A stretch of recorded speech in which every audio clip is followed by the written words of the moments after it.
Once Imam Muhammad al-Baqir alayhi salam and his son were forced to report to the Umayyad caliph Heshaam in Damascus. On their return, while exiting the palace of the caliph, they saw a large gathering at the far ends of an arena opposite to the palace, in which the people were all sitting down. Imam al-Baqir inquired about them and the reason behind their gathering.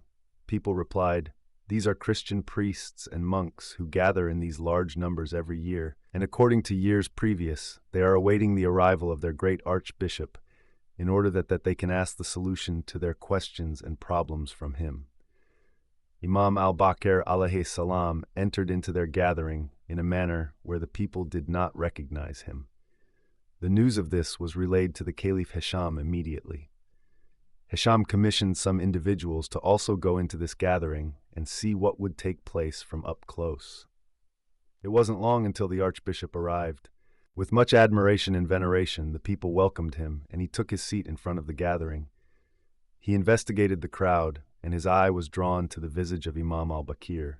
He faced the holy Imam and asked, "Are you a Christian, or are you from the Muslims?" The Imam replied, "From the Muslims." The archbishop asked, "Are you from their scholars or from their ignorant ones?" The Imam replied, "I am not from the ignorant ones."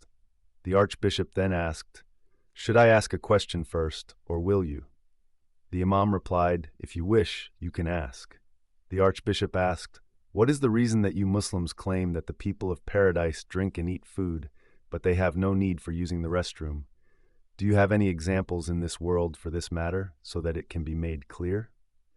The Imam responded, "Yes, a clear example in this world is that in the womb of the mother a child feeds, but it does not go to the bathroom."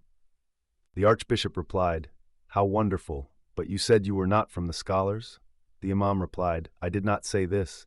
Rather, I said I am not from the ignorant ones." The archbishop then said, "I have another question." The Imam replied, "Please go ahead." The archbishop asked, "Based on what reason do you believe that the fruits and blessings of paradise never decrease, and however much they are consumed, still they remain and do not decrease? Can you show a clear example of this from the phenomenon of this world?" The Imam alayhi salam replied, "Yes, the clear example of this is found in fire.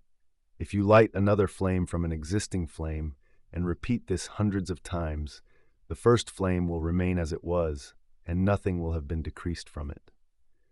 Then the archbishop asked every difficult question that came to his mind, and all of them were answered clearly and completely. He was soon left looking extremely incompetent and weak, and he became severely discomfited and angry.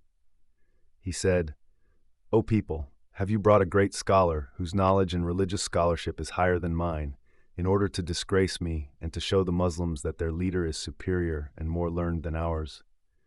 I swear by God that I will never speak to you again, and if I remain alive until next year, you will not see me in your midst."